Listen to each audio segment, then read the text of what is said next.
The task of our group is to evaluate the profitability of New Zealand banks include, first, to discuss whether New Zealand banks, especially the four major banks of Australia and New Zealand, have a monopoly position and use market power to obtain excess profit. Second is about the competitiveness of the banking industry. If the banking industry in New Zealand earns excess profit, how to enhance the competitiveness of banking sector?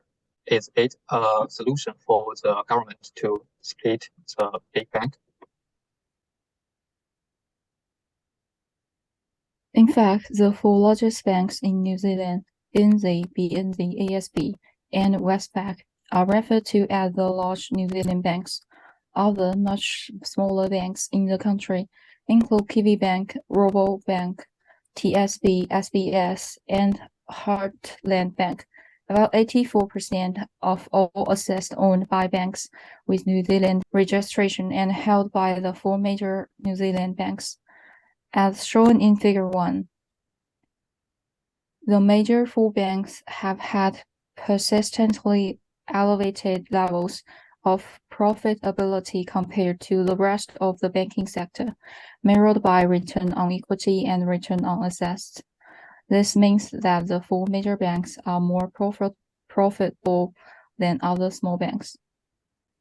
As shown in Figure 2, the four major banks are also relatively more profitable than key international comparators, and Reserve Bank analysis for the period 2016 to 2022 found the large New Zealand bank's return on common equity was generally the second highest of the comparative group after Canada.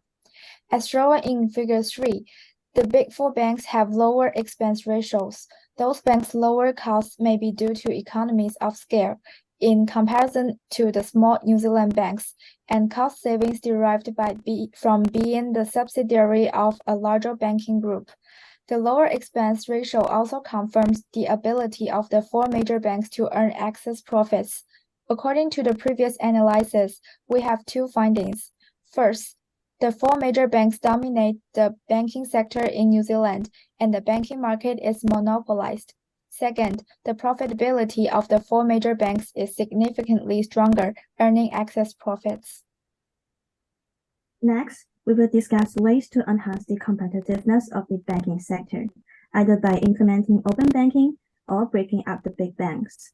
With the implementation of open banks, the government has announced the initiative to boost bank competition and provide better terms for New Zealanders.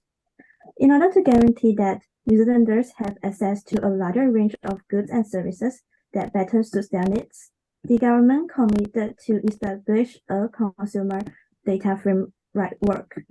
The data frame would impose requirements on data holders such as banks. The New Zealanders will find it simpler to compare mortgage rates, apply for loans, and switch banks thanks to open banking. With insurance, bank must reveal consumer information upon request.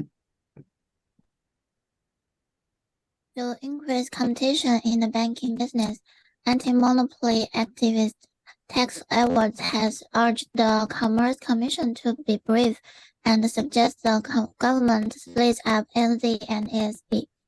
As mentioned in our previous analysis, New Zealand's banking sector is dominated by the four largest banks. The four major banks took advantage of their monopoly position and asset scale to obtain excess profits.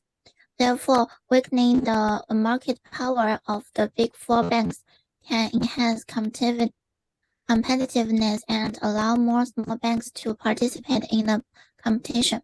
Therefore, we think breaking up the big banks is a viable option. Thank you for watching. Now is the Q&A section. Anyone has a question? I have one question to ask you guys. Are there any other suggestions to enhance the competitiveness of the banking sector? Yes, it may be a good choice to raise the deposit rate or lower the loan rate. The deposit and loan business is the main personal banking business, and the deposit and loan spreads are also the main source of income for New Zealand banks.